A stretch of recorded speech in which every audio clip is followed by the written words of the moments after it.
Hey, what's up everybody? I am here with a video on the new Steelworks Solo Instance.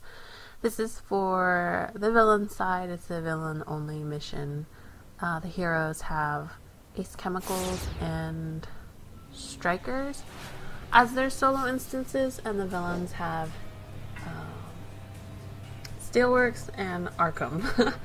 I always get them confused, but I'm looking here just to see if there are any feats associated with this solo instance. There's actually a feat that you need to, well, a feat in the Arkham solo instance, and I have a video of that showing that I will upload a little later, but I just wanted to get this mission out here so you guys can see what's going on and what you need to do.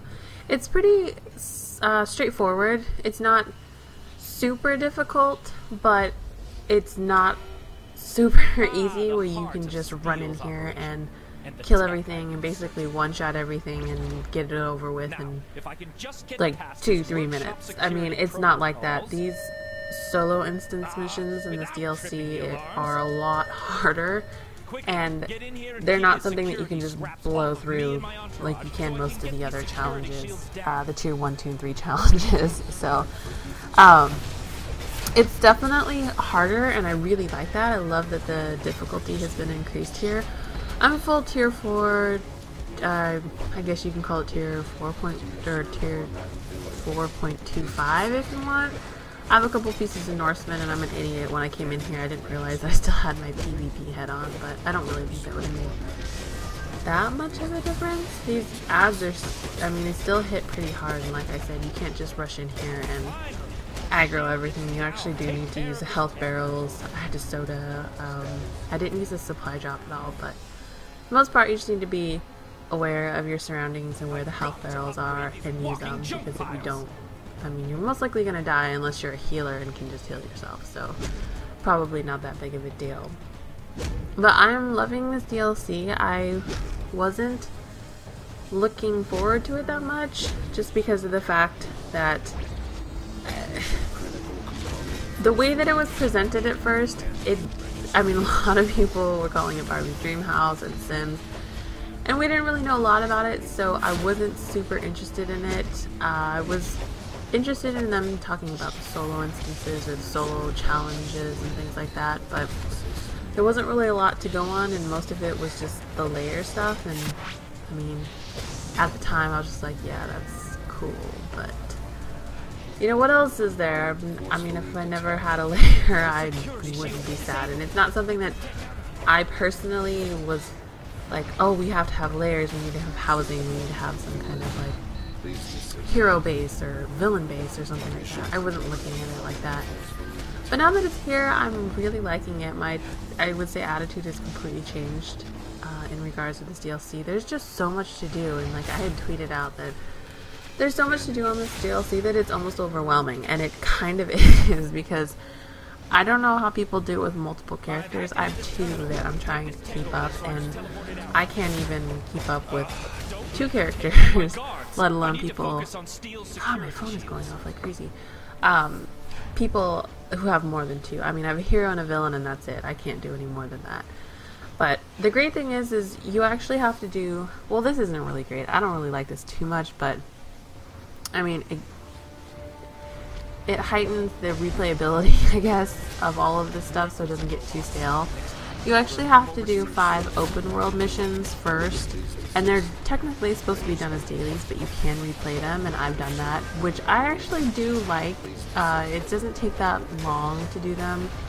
Plus, it's only 12 replay badges, so if for some reason you go to town or you don't have time, or like me, I get on my hero like once a day, and then the next day I'll get on my villain, or sometimes I'll go switch back and forth between the 2, but for the most part I try to devote like 1 day for my hero, 1 day for my villain.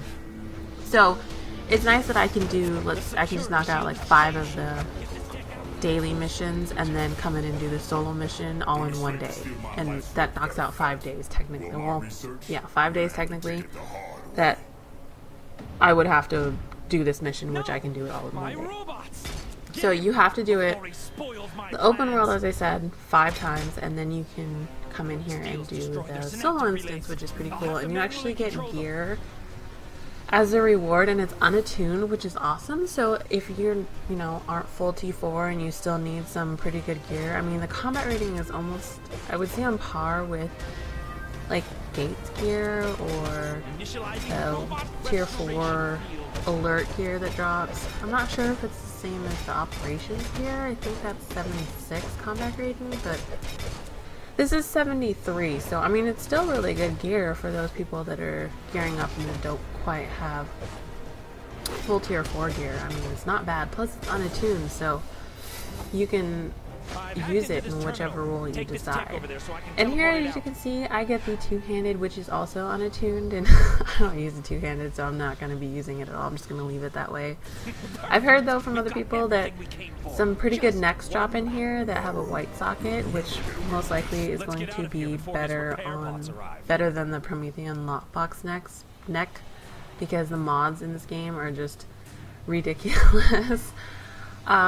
Rings also drop with the white socket, but so far we don't have any white socket for rings, and I'm kind of curious as to see what those ring sockets look like. But I finished this, and I'm just listening to Tio Maro talk. I don't have the volume on right now, so I'm not sure what he's saying, but he's still speaking. You get a Mark of War for completing this mission. Oh, I forgot to say the bounties. There's also new bounties, and you can replay those as well if you like, and you get a Mark of War and a box. What's it called? I don't know, like a loot box? I'm not sure what it's called. I don't know why I can't think of it at the top of my head, but you get a reward box. I think it's called a reward box, but you get one of those and you have the possibility of getting gear in there as well. And basically, I think it's really for style, but I think the gear is also unattuned as well. But here is my prize. Well, when I decide to open my menu. Yeah.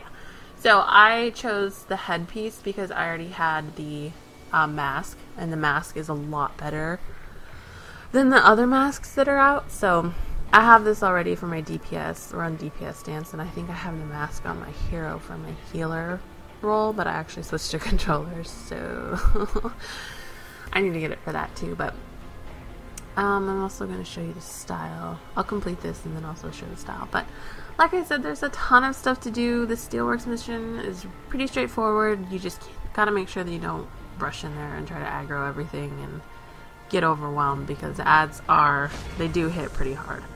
But like I said, I'm enjoying this DLC. It's a lot of fun, and I'm just looking forward to completing everything and finishing all this PvE stuff. More feats, yay!